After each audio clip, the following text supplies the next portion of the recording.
Anytime my spirit is going down, I pray every 1 hour. There are many people who are not facing any attack because they are cold, they are lazy, they are unserious. You are prayerless. That's why you are still fornicating. We are asking that the Lord conquer us. Food for thought, part 5.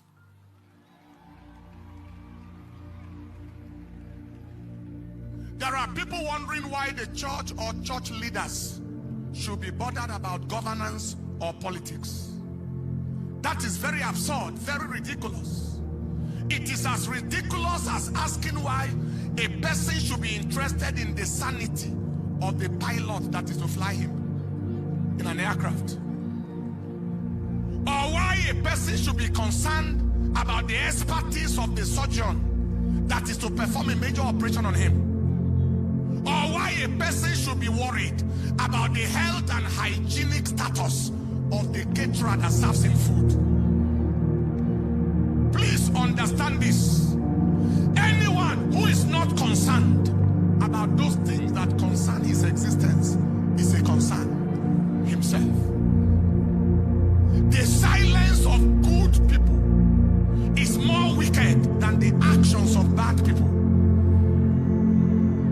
Evil thrives when good people are silent, and most times silence is taken to mean consent.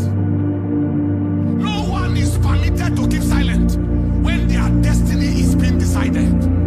You don't keep quiet or silent when your destiny or your welfare is being decided. To keep quiet when your destiny is being decided, like in a political setting, is to end with an outcome that may not be desirable. Now, why should the church people, church leaders, and the society at large be interested in politics and governance? Why should we be interested in who heads the government? First, government makes policies, and policies affect the society, and the church is part and parcel of society. So everyone in society, the church and her members inclusive, are at the receiving end of government policies. Second, government's failure places a high burden of care on the church as a religious and charity institution. For example, when people can't pay their children's school fees, house rent, etc., it is not the government they go to for help. It is the church they come to. When a person's loved ones get kidnapped, the church most times is their first point of call for prayer and emotional support. And someone says the church should not be interested.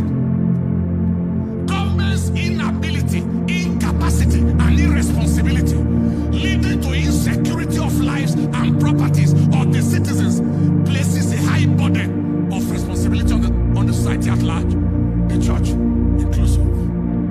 Government's policies and actions, listen to this, that forbid religious freedom and facilitate religious persecution and intolerance, especially against Christians and the church, pose very great existential threat to the church. They are against the very life of the church, aimed at reducing or possibly eliminating the Christian population in Nigeria. Somebody say we shouldn't be interested. Many have rapidly forgotten what happened in 2015. There was the presidential candidate of the coalition with a track records that didn't appear favorable. His speeches and actions before then were contrary to religious freedom.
ethnicity, religion, and region as the current leader, under whose watch the nation has experienced such level of unbelievable insecurity, mostly against the church and generally against all. The repetition of the same disaster is not hard to imagine, especially as this same candidate has not condemned any killing once by his people. He has not condemned it once. He has not visited anywhere once to condone with any people. He steps into power, he continues from where it has stopped.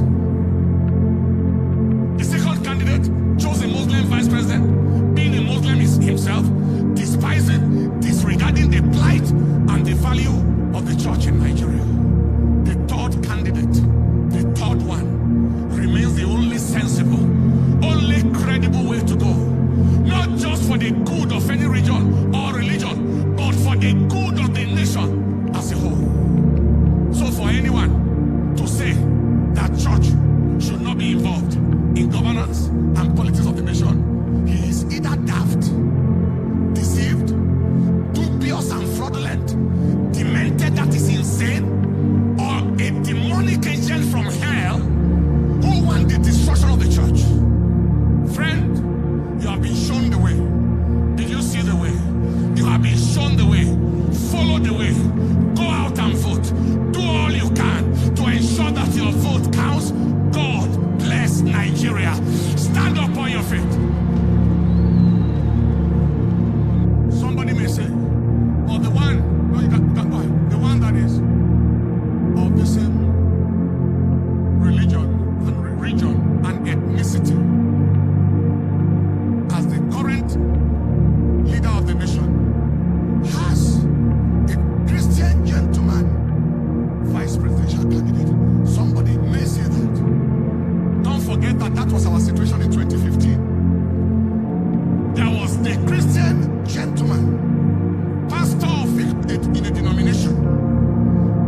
Many people voted in that time because of the vice president. From the region where he has come from, we came from, they voted. The denomination, the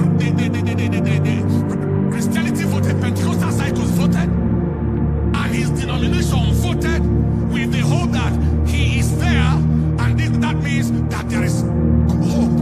Question: what difference has been made? Brutal question.